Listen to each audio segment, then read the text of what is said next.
ओम नमः शिवाय। नमस्कार दोस्तों, स्वागत है आप सभी का आपके अपने यूट्यूब चैनल खुशहाल ज़िंदगी में। दोस्तों, बात करेंगे साल 2024 की अंतिम एकादशी सफला एकादशी के बारे में।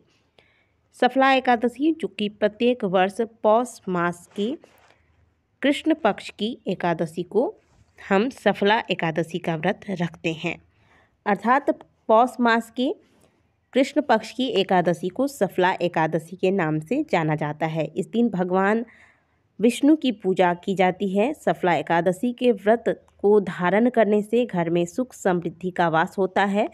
एकादशी व्रत को यदि कोई भक्त श्रद्धापूर्वक सभी नियमों के साथ धारण करता है तो उसकी समस्त मनोकामनाएं तो पूर्ण होती ही है, साथ में अंत काल में उसे मोक्ष की प्राप्ति होती है। भगवान विष्णु को प्रसन्न करने के अनेक साधनों में से एक साधन बताया गया है एकादशी व्रत के नियमों का सही विधि से पालन करना। साल में कुल 24 एकादशी के व्रत रखे जाते हैं, जो कि दोनों ही पक्षों कृष्ण पक्ष और शुक्ल पक्ष में 10वीं उपरांत एकादशी तिथि पर रखे जाते हैं। और जब किसी वर्ष में अधिक मास लगा हो तो उस वर्ष में एकादशी व्रतों की संख्या 24 से बढ़कर 26 की हो जाती है। तो आइए जानते हैं साल की अंतिम एकादशी का व्रत किस दिन रखा जाएगा, एकादशी तिथि का आरंभ कब होगा, समापन कब होगा, व्रत किस दिन रखना श्रेष्ठ होगा और व्रत का पारण किस दिन किया जाएगा।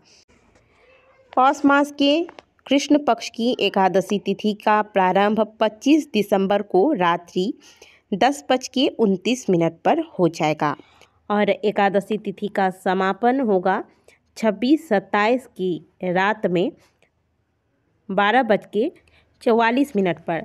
26 के बाद रात में 12 बजे के बाद, क्योंकि 27 तारीख मानी जाएगी, इसीलिए मैं आपको 26-27 बता रही हूँ। तो 25 को रात में क्योंकि एकादशी तिथि आरंभ हो रही है और 10वीं युक्त एकादशी है, तो किसी भी तरीके से तो 25 दिसंबर को एकादशी का व्रत नहीं किया जाएगा। इस दिन 10वीं तिथि का पालन होगा, क्योंकि अगले दिन जब 26 दिसंबर को सूर्योदय होगा उस समय एकादशी तिथि लग चुका होगा, तो यह सूर्योदय व्यापिनी एकादशी तिथि होगी जो 26 दिसंबर को प्राप्त हो रही है और इसी दिन हमें व्रत धारण करना है। 26 दिसंबर को रात्रि 12:44 पर एकादशी तिथि समाप्त हो जाएगा। इसके बाद व्रत का पारण अगले दिन 27 दिसंबर को सुबह 7:12 से लेकर सुबह 9:16 के मध्य में कर लेना है।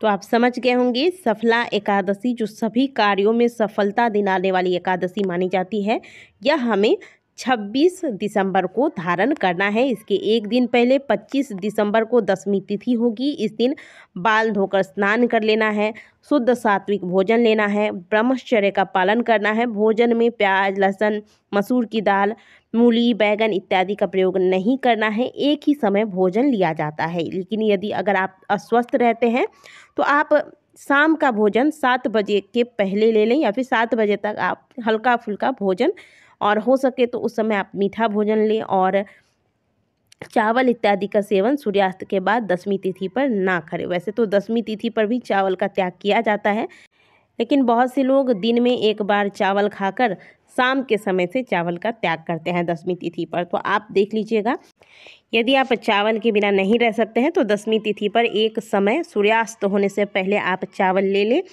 सूर्यास्त के बाद चावल का सेवन ना करें।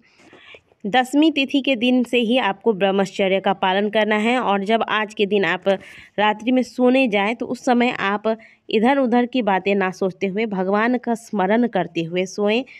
एकादशी तिथि पर अगले दिन एकादशी वाले दिन सूर्योदय से पहले जाग जाएं।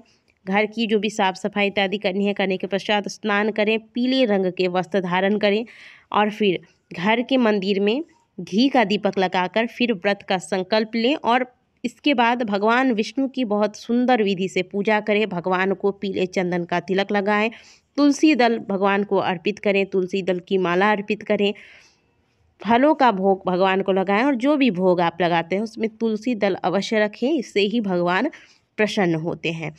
आज के दिन आप सफला एकादशी व्रत की कथा को श्रवण करें, विष्णु सहस्त्रनाम का पाठ करें। इसके अलावा गजेंद्र मोक्ष का पाठ करना भी एकादशी तिथि पर शुभ फलों की प्राप्ति कराने वाला माना गया है।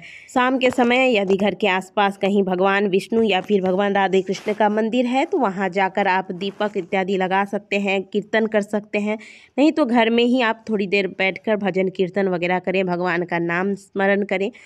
इसके पश्चात हो सके तो रात में जागरण करें। जागरण नहीं कर सकते हैं तो कम से कम जब तक आप जागते हैं तब तक भगवान का ध्यान कीजिए, भगवान के मंत्रों को श्रवण कीजिए, जाप कीजिए, भगवान की कथा का श्रवण कीजिए। इस प्रकार से एकादशी तिथि पर पूरे तरीके से आपको केवल भगवान का स्मरण करना चाहिए, बुरे कर्मों से दूर रहना चाहिए, बुरे विचार तक मन में नहीं लाना चाहिए। इसके बाद अगले दिन आप उठकर स्नान करें। स्नान के पश्चात भगवान की सुंदर विधि से पूजा कर लें। भगवान को अन्न का भोग आज के दिन लगाना चाहिए। इसके बाद ब्राह्मण को भोजन कराने के बाद या फिर ब्राह्मण को दान देने के बाद गौ माता को कुछ आपने जो भी आज भोजन बनाया है उसमें से एक हिस्सा थोड़ा सा निकाल कर गौ माता को खिलाएं।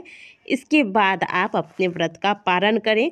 व्रत के पारण में थोड़ा सा भी अगर हो तो चावल का सेवन अवश्य ही करना चाहिए। कहा जाता है कि एकादशी व्रत के पारण में चावल का सेवन करने से ही व्रत पूर्ण होता है। तो इस प्रकार से आपको एकादशी की पूरी जानकारी आज के वीडियो में हमने आपको दी है। वीडियो अगर आपको अच्छी लगी है तो वीडियो को लाइक ज़रूर कीजिएगा। कमेंट बॉक्स में हर हर महादेव अवश्य लिखिएगा।